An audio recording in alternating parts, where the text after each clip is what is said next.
it just in case I need it. I haven't used it yet.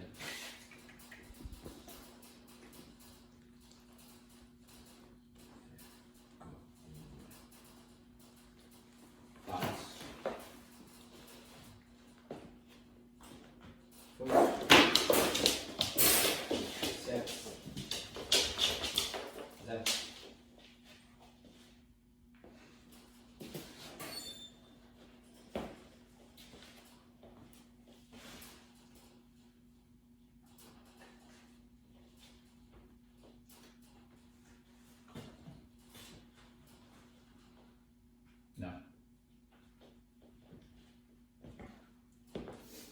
When he first comes out of the kennel, doing a sit stay, clearing the mind, focusing him, and then continuing on will be helpful to make sure that that little bit of excitement from getting released to the kennel over to the sit doesn't carry on through your training session. So we put him right out of the kennel, right into a sit, hold him accountable for calmness right off the bat. And then from there, we set the tone for the trip, and we'll heal him or foos him to the next step. But this, I'm purposely waiting, I'm purposely doing things around the room to try to see if he's going to make mistakes, just so I can have that conversation before we even leave our kennel room. We definitely, if we were going on an outing like we're going to tomorrow, we utilize this type of technique because we don't want to have the conversation out in public if we can have it right here. If it starts right here, we might as well have the conversation here, say, listen, this is going to be a calm trip. And so we use the sit stay and hold them accountable so that we can have that conversation if need be. Okay, so you guys are learning. It's all about talking, learning how to talk to your dog, learning how to have that conversation. When I was a kid, we'd be going to the store or something with my family, and my dad would be driving. We'd get to the store, and he'd stop the car, and he'd turn around the front seat, and he'd look at us all and let us know how it's going to go. We're going to go into the store. You're going to get one drink. No, you're not getting candy. If you act up, we're going home. He laid it out for us, right? That's essentially what we're going to do with our dogs, but we can't talk to them like that with the English language. I can't just say, listen, we're going to go out to the field, okay? I need you to be on your best behavior. That doesn't work. So the way that I get to do it to him is I get to put him in a sit stay, produce some type of distraction to see where his mind's at. If he's really falling for the bait, then I'll correct him until he's nice and calm. And then we just essentially had that conversation. Listen, this is how you need to be calm and on your P's and Q's and in the program when we leave here today, okay? So that's a way that you get to talk to your dog in what we call setting the tone, all right? You notice I did it in the kennel too. I wouldn't let him, without a correction, I let him have the e-collar on me, start to get aroused.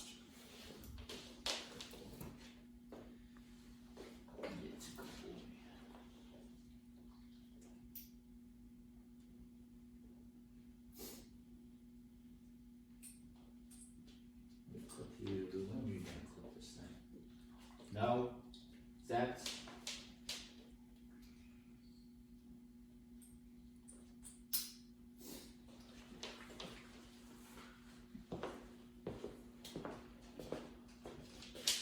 good.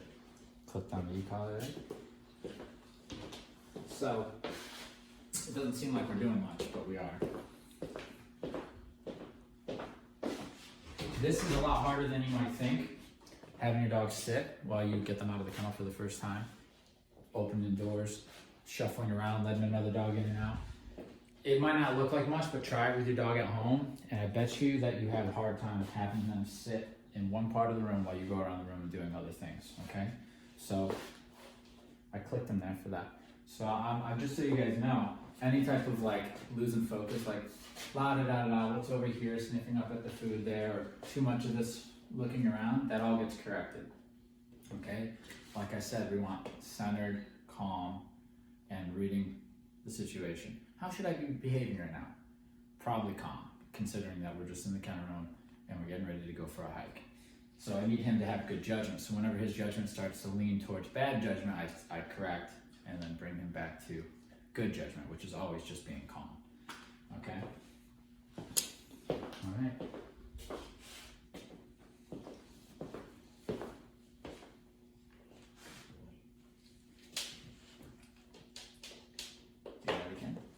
picking up the leash doesn't mean anything, right? He's assuming. A little heavier of a correction now. Did you guys see that sit again? It's the third correction I gave for the sit, for breaking the sit. So this time I dialed up. I was giving him a 5, this time I gave him a 20.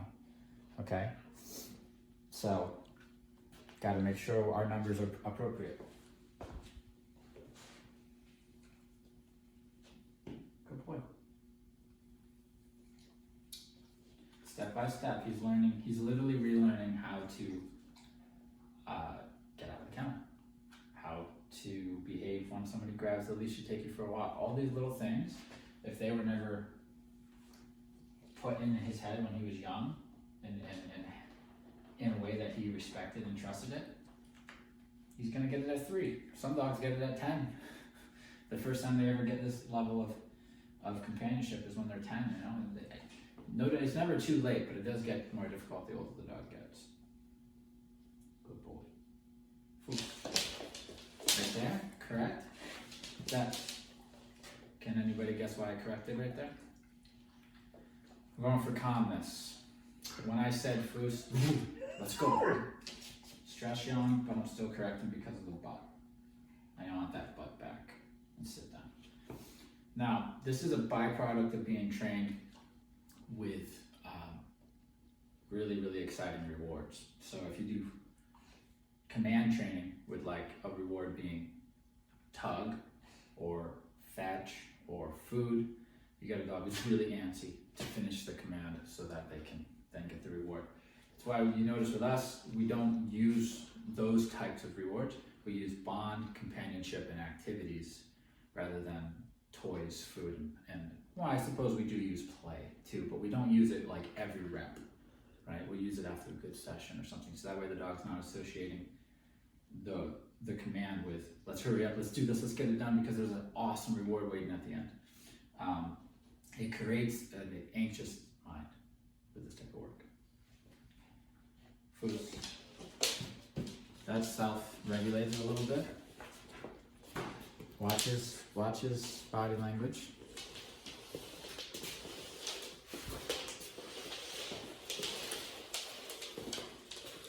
See all the little sniffs to the kennels? Every time I walk by a kennel, he kind of takes his nose and kind of goes over there and sniffs. He's disconnected with me, so that stuff gets corrected. And as complained about, and as we've been made aware of, as soon as he disconnects, it's hard to get him back.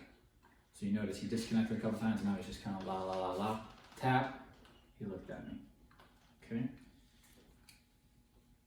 Foos.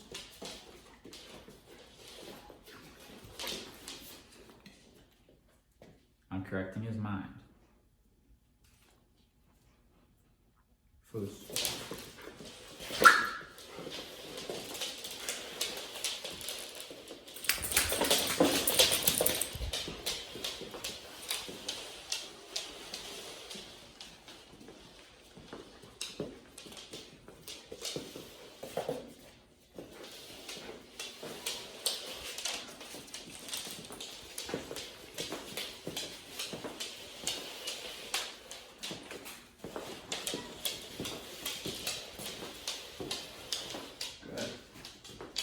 A lot better.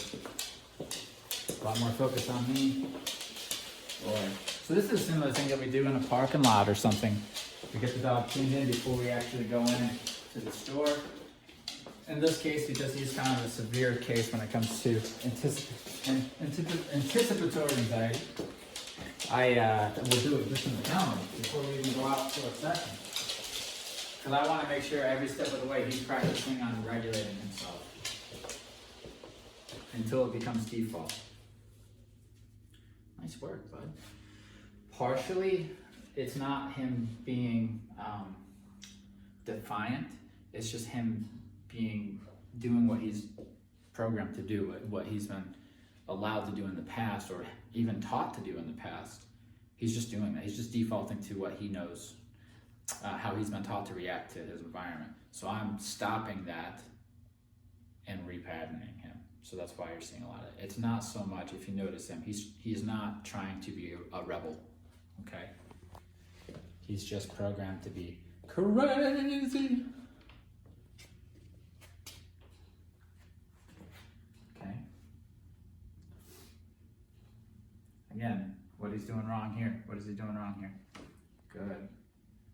Good boy. Too much focus on what's to come. See that? Good. Free.